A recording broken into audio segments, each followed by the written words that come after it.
So hello everyone. I will give you an overview of the new call of the Advanced Grants 2024 call that is planned, that is scheduled to open soon. As you heard, you see here an outline of what I will talk to you about in the next half an hour. We have some important changes in the work program 2024. They have already been implemented in the other grants, starting in the consolidated grants, and now they're implemented in the advanced grants. In the advanced grants, we have another novelty specific to the advanced grants, which are the lump sums. I will spend some time going into detail about the lump sums. And then I will talk a little bit about proposal preparation and evaluation and give you some tips and leave you with lots of links and email addresses where you can seek further information.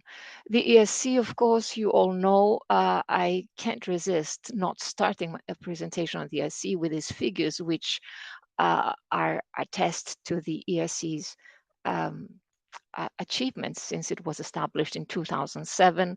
It has funded thousands of researchers and enabled the creation of thousands of patents and startups. And 14 of our grantees have been Nobel Prize winners. Here you have an overview of the grant schemes, all the ERC grant schemes. We will only focus on the advanced grants, of course, that you see there. The advanced grants are aimed at advanced researchers and academics with a track record of significant research achievements. They provide up to 2.5 million funding for 5 years, plus 1 million additional funding. And I'll say in which cases you can have you can request additional funding. So a grantee, an advanced who receives a grant, an advanced grant, must spend at least 30% of their time, their working time, to the project, and work at least 50% of the time in the EU, in an EU country. Who can apply for an ERC grant? Pretty much anyone from the world can apply. You don't even need to have a PhD in order to apply for an advanced grant, as long as they are based in a host institution that is in an EU or associated country. Grantees can move within Europe with a grant. This is the principle of portability that the ERC is very keen on. And additional startup funding is possible for moving to Europe. So one reason for which an applicant can request extra additional funding is for startup costs when they move to another country. There are also opportunities for researchers outside of the EU and associated countries. Team members can be based outside of Europe. In Horizon 2020, over 18% of team members were from non-EU countries and non-associated countries like the United States, China, India, and many other countries around the world. These are just why apply for an ERC grant. There are plenty of reasons. I'm sure you have thought of all these reasons, but just to say a few, you can work on a topic of your choice. You can build a team of excellent researchers. You can be financially autonomous for 5 years, and you can also negotiate from a good position with your host institution. Okay, this was some general information about the advanced grants, and now let's look at the 2024 work program program and look at the novelties of the program. You see here a summary of the novelties. I will talk about each one of these. First of all, the first change has to do with the evaluation process. There are two important changes here in this regard to note. First of all, there is a shift away from prescriptive profiles of researchers. I suppose you understand what this means. Prescriptive and, I would say, based on quantitative or bibliometric kind of data, like number of publications, number of supervisees, which were requirements in previous work programs. We no longer require such prescriptive profiles of researchers. The new approach is very much based on a more holistic assessment of the applicant, taking into account the context and the specific career trajectory of the PI. In the track record, the PI can list publications, but also can list other types of achievements if the PI considers those relevant to the research field, to his or her research field, and to the project proposal. Okay, now the proposals of ERC proposals will still be evaluated based on the sole criterion of scientific excellence. I can't highlight it more. It is key to the ERC, scientific excellence. The panels focus their assessment on the groundbreaking nature, ambition, and feasibility of the research project. There is a focus on the research project in the evaluation process. The PI is also evaluated, but the focus is on the project. Here, pay attention to two changes in the evaluation criteria. First of all, there is no longer a question on high risk, high gain. I could say more about this if anyone is interested, but we don't use this phrase anymore. And secondly, there is no question on the development of novel methodologies, which was in previous work programs. So as I said, the focus is on the project, but the evaluation also looks the extent to which the applicant has the excellence and the required scientific expertise to successfully execute the proposed project. Now, in the actual application, the curriculum vitae and the track record, which in the previous work programs were separate, now they are merged into one document up to 4 pages. In these 4 pages, the applicant must include, of course, general biographical information. He or she must include a list of up to 10 research outputs that demonstrate how the PI has advanced knowledge in their field. The emphasis should be on more recent achievements, and they should also include selected examples of significant peer recognition, for example, prizes. They should also provide a short explanation of the significance of these selected outputs and explain the role of the PI in producing each of these outputs. Okay, also very important, and this is new in 2024 work program, the applicant may also include relevant information, for example, on career breaks, unusual career paths, as well as particularly noteworthy contributions to the research community. Here, just a parenthesis to say, one of the questions that I received in advance was whether a PI who left academia to go and work for industry or for non-academic post, whether they can still apply for an ERC. Yes, they can apply for an advanced grant, and they now with with Work Program 2024, they have the possibility, the opportunity to explain this, and this would be the place. This section would be the place to explain any such career breaks. These contextual information that the PI now provides will not in and of itself be evaluated, but it is important to provide this context to the evaluation panels when they assess the PI's research achievements and in their career, in relation to their career stage. Secondly, another important change in Work Program 2024 is that the ERC panels now will be able to admit at most 44 proposals to step 2 of the evaluation. You know that there are the ERC evaluation process is a 2-step.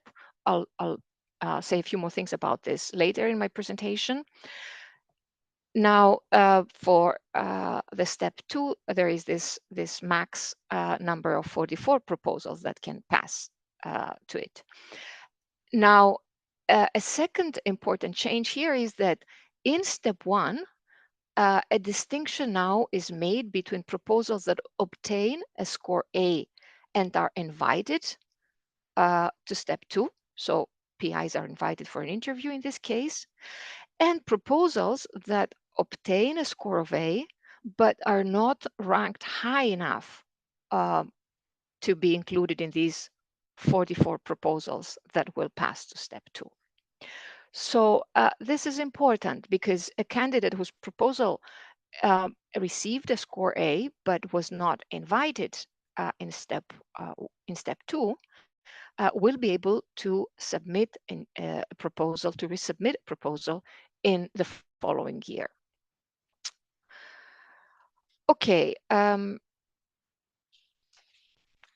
So, and the third important change, of course, in the Work Program 2024 has to do with the lump sums, and I will not spend time on this slide because I have a whole section on lump sums. You can see here the description of what a lump sum is. It's one single contribution for the entirety of the project per beneficiary. One single pay contribution up to 2.5 million, of course, plus 1 million additional funding. Now, this is applied now on a pilot basis for the advanced grants. At the outset, I should emphasize that there will be no change to the evaluation criteria because of this lump sum change. Advanced grant applicants should still think out and write their project no differently than before. Importantly, with the lump sums, the Advanced Grants 2024 projects will be granted as one work package. For the ERC, it will be one single work package. Applicants can organize their research in any way that they want, and in more than one phases, stages, or whatever you want to call it. But for the purposes of ERC granting, the projects will be seen as one work package. By granting the ERC project as one work package and by securing a large pre-financing, this pre-financing is 80%. I think I have it somewhere in my slides. The PI will have full flexibility in achieving the project objectives, and this was one reason behind this change. The lump sum, what will be the size of the lump sum? This will be defined by the applicant depending on the needs of the project that they want to implement. So the applicant will request the amount of funding, and the lump sum will be based on this. The proposals will include a budget based on the estimated costs of the project activities. Each budget will be assessed during the evaluation. I will say a few more things shortly about this.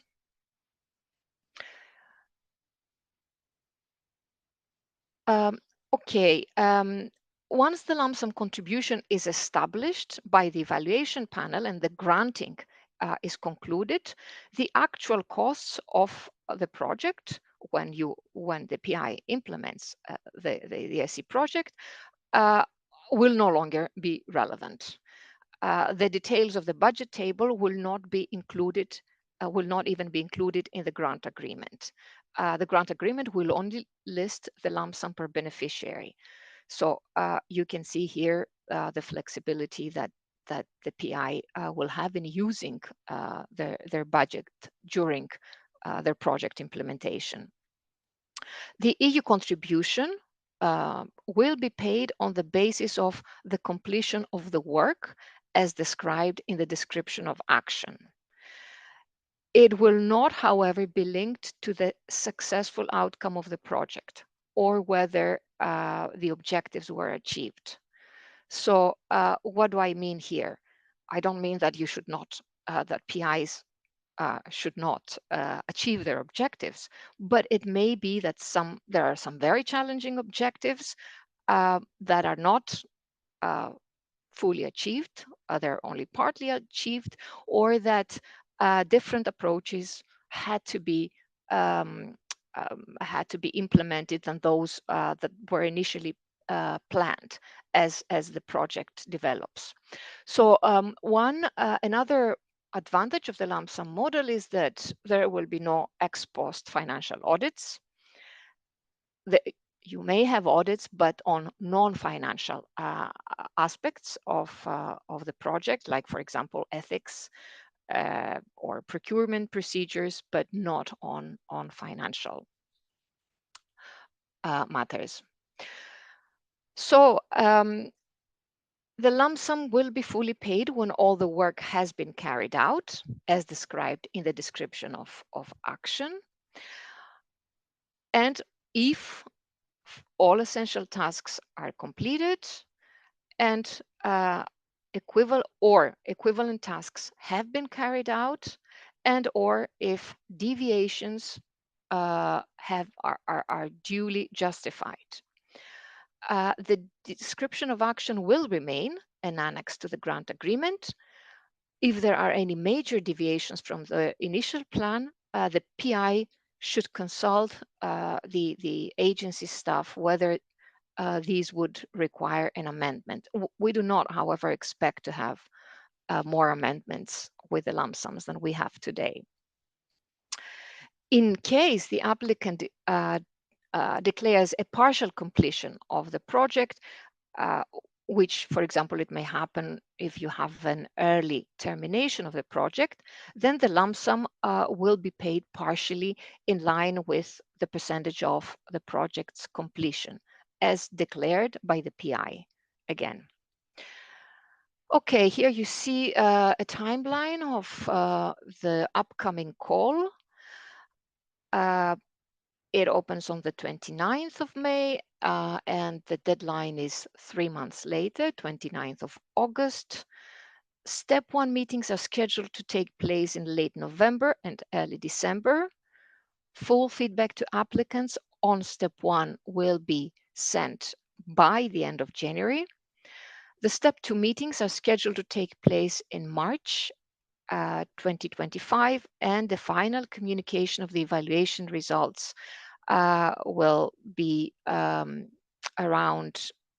June, by 13th of June.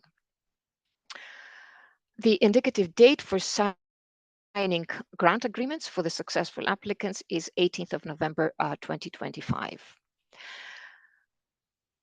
So now the budget. There are a few things to note here when you do your budget. The budget will continue to be section 3 of the online submission form, what we call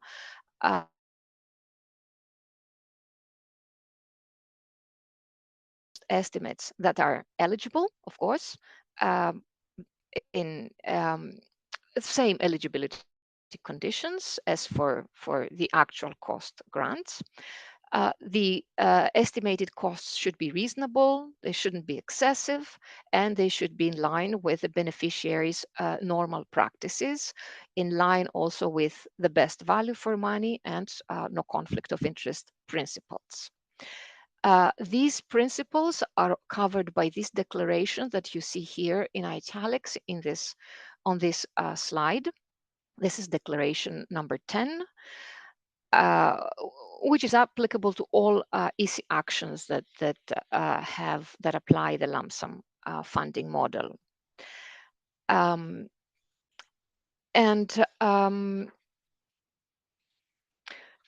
This is a very important declaration, of course. I go back to it, and this will be circulated, so you'll have time to look into this. This is a very important declaration. Applicants and host institutions have responsible for what they declare. Now, changes to the submission forms that you see here. There are a few changes here. The budget table looks pretty much the same, except that you have these new columns, the person's months, that we have introduced for each staff category, where the applicants have to indicate the number of persons months per beneficiary. This was not the case before.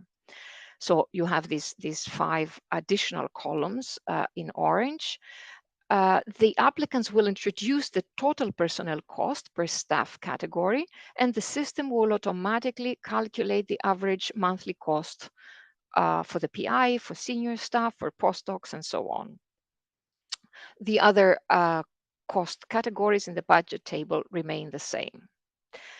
This additional information is requested because, first of all, to facilitate the assessment of the budget by our panel members, and also to help applicants avoid mistakes when they introduce staff efforts and costs. Now, the second change in the administrative form is a new structure for the narrative section of the budget. You see here the new structure. The text box to explain and justify the budget now has 6 sections.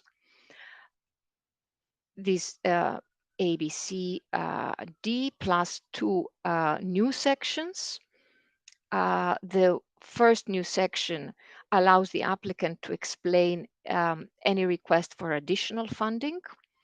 And the second new section asks the applicant to explain if part of the estimated budget comes from other sources. There is a character limit here. You can't write too much. Thirdly, to make sure that each applicant follows the depreciation rules of their institution, we have included a new mandatory annex to Part A. This Excel table, this will be in an Excel table. It is the equipment depreciation table. Applicants will have to upload this as an attachment to when they submit their proposals, the same way that they do with a host institution letter. This Excel file can be downloaded together with templates, the templates for Part B1 and B2 and the host institution letter. It also includes guidance on how it should be filled in. There is no change. There are no changes to Part B1 and Part B2 templates because of this that are linked to the lump sum model. There are some changes which I already explained, which have to do with the broader changes that are introduced with the 2024 work program. Now, the experts will assess the requested resources needed for the project for each category, and they will assess whether they are reasonable, whether they're non-excessive. they will do so. They will discuss the budget in detail and assess the requested funding for each category at step 2. And that's when they will also make the recommendation on the lump sum contribution for each proposal. The agency will assist the evaluation panels in checking the eligibility of the cost items. Now, as part of working on this new lump sum model, there is an ERC now. There is a dashboard that the ERC has created for personnel costs. It will be made available when the call opens, and it will be accessible for everyone to see. It is a dashboard for personnel costs in different in all EU countries, and it will provide our experts with an objective benchmarking to help them assess whether the personnel costs that are requested by applicants are reasonable. Also, of course, for applicants to have an idea when they need, for example, to provide justification if their personnel costs are high. The dashboard is based on the ERC data, historical data of actual payments for personnel since 2018. And it's user-friendly. It will include filters by country, staff categories, and so on. Okay, and coming to the last part of my presentation, I will say a few things about the evaluation process, about proposal preparation. You know that the ERC has this two-step evaluation process, which you can see here. The panel chairs, together with the scientific officers, ensure a fair evaluation process. They allocate proposals to the panel, to different panel members. They decide on a lead reviewer for each proposal, and also they decide whether a proposal should be transferred to another panel than the panel that was indicated by the PI. Such transfers are, of course, exceptional and only if both panel chairs agree. Now, panel members participate in all panel meetings, and they are briefed, of course, by the ERC. They perform remote individual reviews for and act as lead reviewers for a subset of the proposals. They are also responsible for suggesting names for remote reviewers for step 2. Each panel typically consists of 16 members, plus there may be fewer depending on the size of the panel, plus a chair and a vice chair. Now, in step 2, the evaluation of the proposals is also includes remote reviewers who are asked to provide single remote reviews in a proposal which is very close to their expertise. So the purpose of the remote reviewers who come in step 2 is to act as specialists, whereas panel members are more generalists. When you let's look at part B1. So I think the advice I can give you, you may already be aware of. I'll still say it. B1 is very important, of course, because it will determine whether your proposal passes to step 2 or not, or of course, if you get an A non-funded with the new changes now, because it has to be concise, it has to be clearly presented in order to be easily read by generalists. Make sure that all parts of Part B2 are carefully drafted.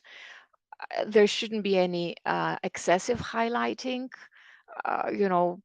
Don't bold too much, don't italicize too much. Only when there is really a reason to do so. Avoid jargon, and perhaps do not oversell the project. That's always a balanced presentation is good. Panel members are asked to also to assess the feasibility of the project. So always ask yourself, do I provide convincingly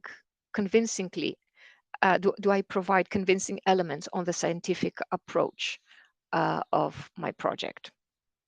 Part B2, do not just repeat the synopsis in Part B2, but Part B2 should provide sufficient detail on the methodology, work plan, case studies. It should explain the involvement of additional team members, and also provide alternative strategies to mitigate risks. And it shouldn't be, of course, entirely different from Part B1. They are both are different versions of the same project. Okay, carefully read the evaluation criteria. This goes without saying, of course.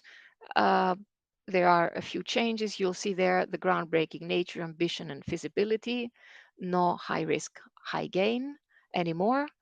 I won't go through these. You can read these in the work program and the evaluation questions for the principal investigator.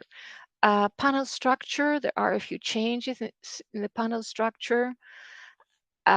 First change, renaming of LS3 panel and renaming of LS5 to note, and an additional panel, SH8 is a new panel on studies of culture and arts. Applicants must choose the panel that will evaluate their proposal. They should do so thinking about which panel is best placed in terms of the the scientific field to evaluate their proposals. And in this regard, they can be assisted by the keywords that are in the form. In the proposal form, keywords, and description of, the title of the panels. They should not think so-called strategically. There is a misconception sometimes that some panels, in some panels, you have more chances of getting funded. It's not true. The budget is distributed among the scientific panels as a function of demand, and so the success rate is equal among panels. It will not give you more chances choosing one panel over another. Here you see again the proposal structure. I've talked about it, and the orange underline shows this new section, the merged section. Curriculum vitae and track record. I've already talked about this in the beginning. This is just summarizing what you should include in that section. And here, excellence, again, highlighting, I need to highlight excellence is the sole criterion of evaluation. Excellence meaning groundbreaking nature, the potential impact of the project, and its scientific approach. Just one word here about the potential impact. When we say potential impact in the ERC, we mean scientific impact.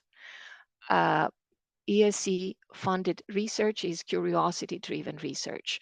You do not have to show that your project has an impact on economic or societal aspects okay, but scientific impact, so its potential to expand the frontiers of knowledge in your scientific field.